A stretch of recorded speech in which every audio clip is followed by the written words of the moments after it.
Welcome to episode 3 of Elyse's Point podcast. I'm your host, Elyse Gorrell, PhD candidate, Canadian mental performance consultant, and sport karate athlete. Each week, I present a monologue of different topics that focus on point sparring aspects of sport karate.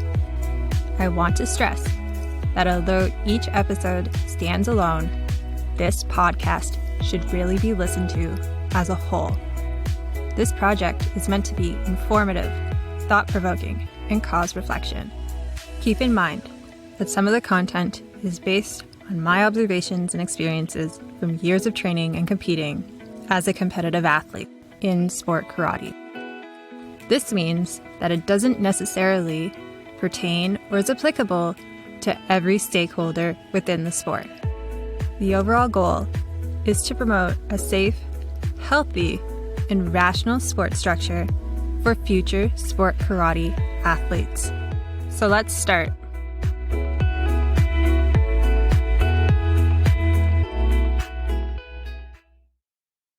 Episode 3. We are a whole different kind of dance. Oops. I mean fighting. What are rules? I want to get philosophical about sport for a moment, because it needs to be understood how rules, which are invisible, create things.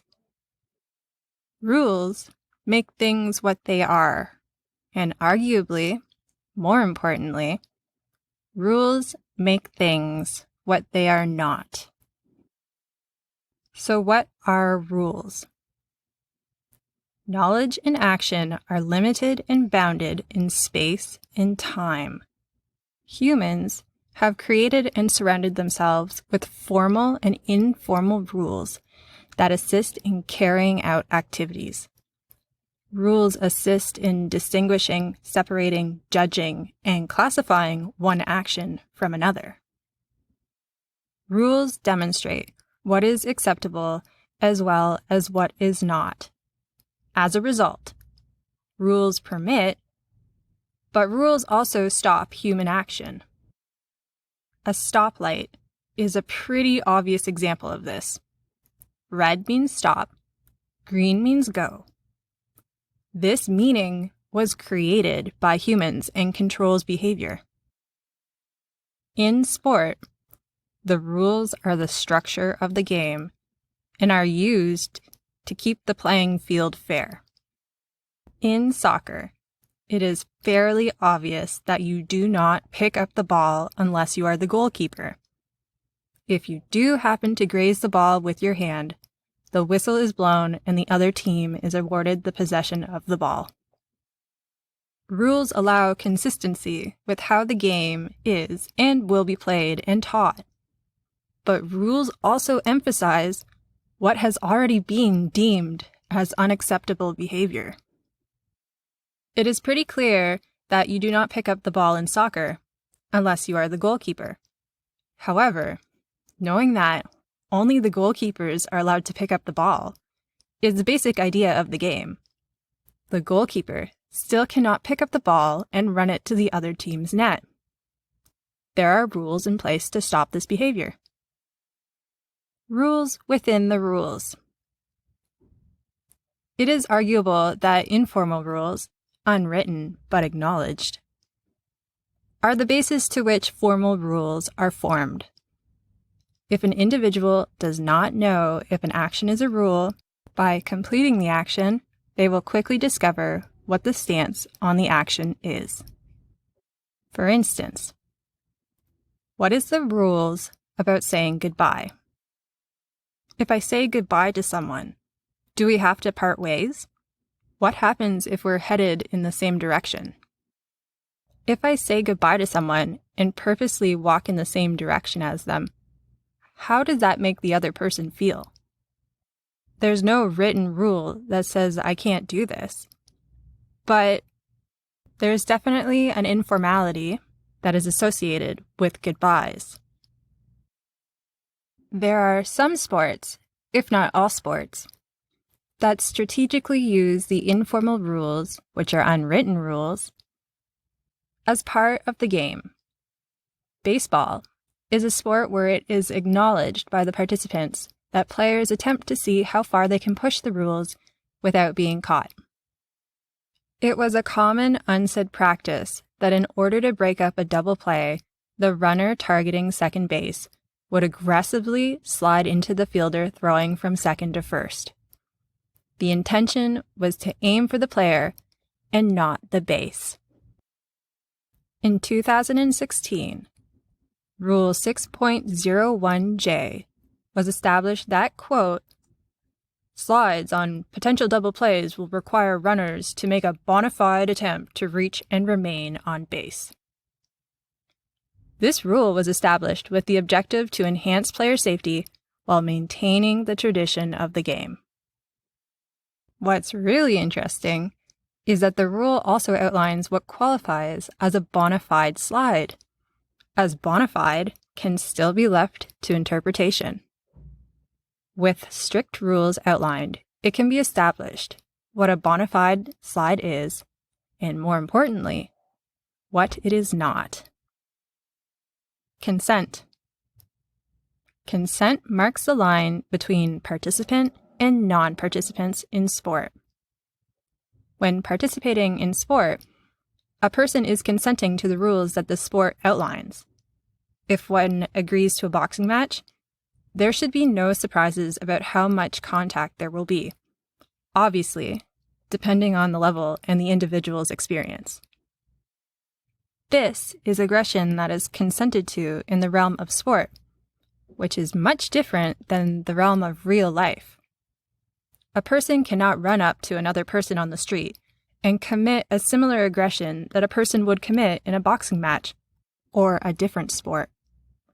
There is no consent there. That is assault.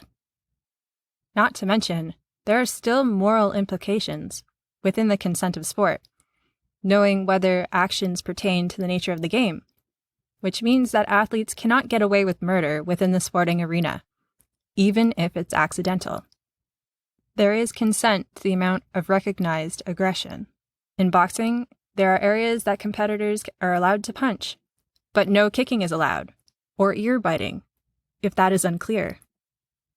So, in the discussion of what a fair fight is, it could be argued that within a fair fight, the rules have been laid out ahead of time and both parties are aware and understand exactly the implications of the match and have agreed to the rules outlined. Let's look at the case of MMA. The organization, the Ultimate Fighting Championship, was created in 1993. UFC 1 was a one-night tournament based on an 8-bracket format to determine which style of fighting was the best. The organization was promoted and marketed as a no-holds-barred, no rules, anything goes competition. Surprise! It was not a sanctioned sport. The public reaction from the media attention to MMA was twofold. It was either viewed as 1. A savage competition. The term human cockfighting from the late Senator John McCain would leave a deep impression on the public. Or 2. People were convinced that the unsanctioned MMA was a fair and orderly competition because the athletes knew exactly what they were getting themselves into. But arguably, maybe they didn't. Through the progression of a decade, the act of legitimizing MMA by creating rules and regulations slowly started the process of lifting the ban on the sport throughout the states. In July 1999, UFC held its first sanctioned event under the New Jersey State Athletic Control Board's unified rules of mixed martial arts.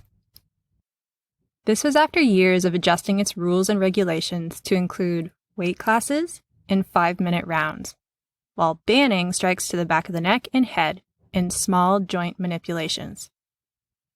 This was a huge step from the initial no rules, no weight classes, and no eye-gouging, biting, and groin strikes image. The creation of rules makes something what it is and provides an explanation of why things are done. More importantly, however, sport and the rules within sport is what separates combat from riot or anarchy. In sport karate, we can see how rules can restrain human behavior through, from what I can see, two of the mistakenly similar types of fighting that karate offers: Kumite fighting and point sparring. I could dedicate a separate episode to discuss the different components and elements of each style, but instead I will review the general elements of each without getting complicated. Let's get beyond surface level analysis, like equipment and uniform. Please don't hate that I'm not including continuous fighting. It is still a type of fighting taught in karate. However, the average person can understand the difference between continuous fighting and this idea of the game of tag. Another analogy that I hate, by the way. I would also like to emphasize that I am a point fighter, and as much as I want to stay objective, my favoritism towards point sparring might be present. I'm also definitely not an expert at Kumite, but the references to the rules that I'm looking at are in the description of this episode. Kumite. I want to focus on the main themes that structure Kumite. The objective of the sport is to showcase the techniques learned in karate into a match where athletes are awarded points. The matches are held on a flat 8x8 meter mat with a 1 or 2 meter safety boundary surrounding the fighting space. There are 7 scoring areas: head and chest, but also face, neck, abdomen, back, and side. A score is only awarded if the technique that is thrown to one of those areas embodies 6 characteristics: good form, sporting attitude, vigorous application, awareness, or zanshin, good timing, and is thrown at the correct distance. Which means that the technique has to follow the framework of traditional karate concepts, stance included. There has to be no malicious attitude while throwing the technique. The technique has to be thrown seriously, at 100% or nothing, and at the right time at the right distance. For example, you shouldn't throw a technique when an opponent is moving quickly backwards. It must also embody zanshin, which is the awareness of the potential attack or counterattack, which I interpret as an intense focus while visualizing a future scenario. For instance, if there is no block attempted to counter a head kick, a point may be awarded if the kick is close enough. Which brings us to one of the most unique characteristics of Kumite. There is very limited contact. A punch or kick may be awarded if it comes between skin touch and 5 centimeters from the face, head, or neck, and any technique that may result in bodily injury may be penalized. The sport also stresses purposeful engagement with opponents without injury or self-harm, meaning athletes are always engaged at the correct distance, and also meaning it is unacceptable for athletes to lean into opponents' techniques. A rule written probably because athletes were doing this. But the correct distance in the rules stress the offense aspect of the sport. The athletes always have to demonstrate they are engaged in the fight, and counters must be attempted or the attacker will be awarded a point. These are very specific regulations, but control and accuracy are huge components of the sport. The rules also focus on technique and form, which define the quality of the movement. It's not necessarily what is thrown. It's precisely how it's thrown. And this is a huge difference.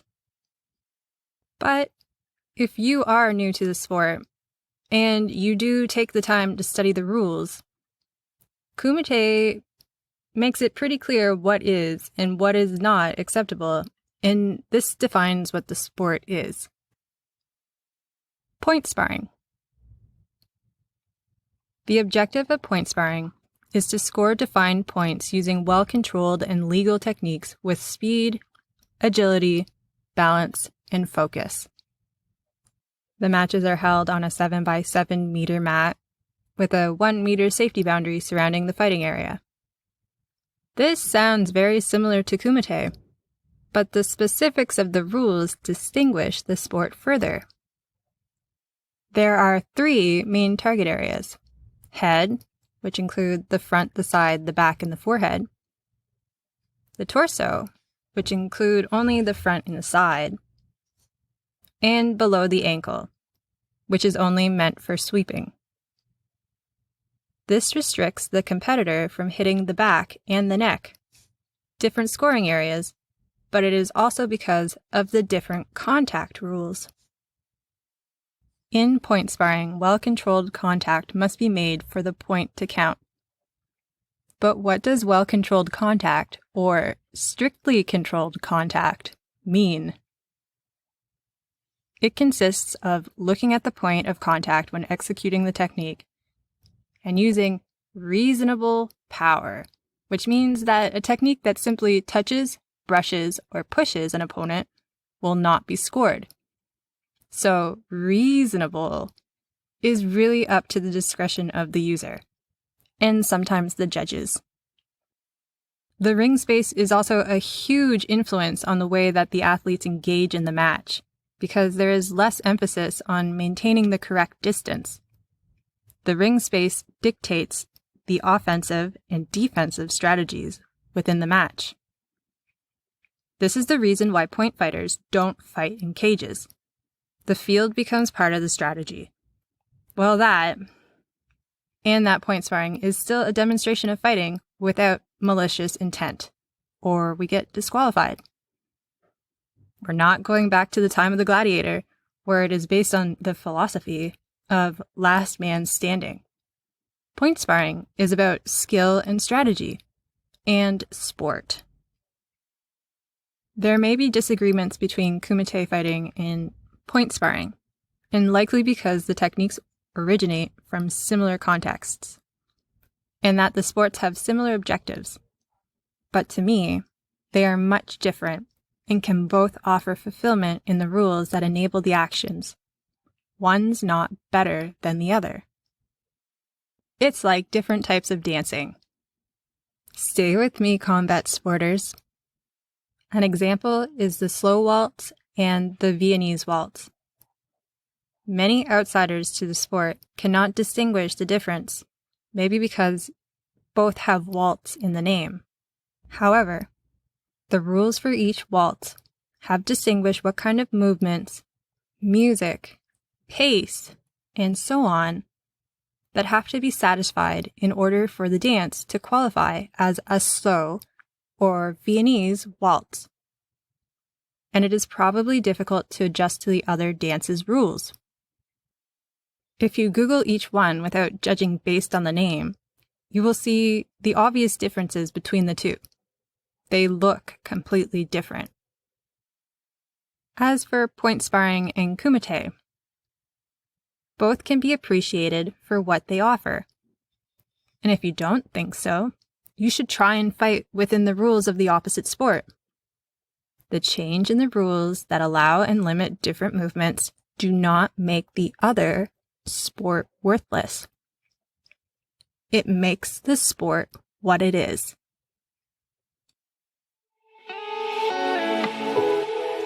I would like to end the podcast with a question. What is an experience you have had at adjusting to a new set of rules? It can be inside of a sport context or outside of a sport context. Thank you for taking the time and listening to Elyse's Point. Check in every Monday so you don't miss any episodes. Does this topic resonate with you? Have any thoughts? Anything that came up while you were listening? I would love to hear about them. please leave a comment on Elyse's Point Facebook page. I will talk to you next week. The references to this information are included in the description of this episode. Music by Atch, and a big shout out to Oliver for letting me use his recording space.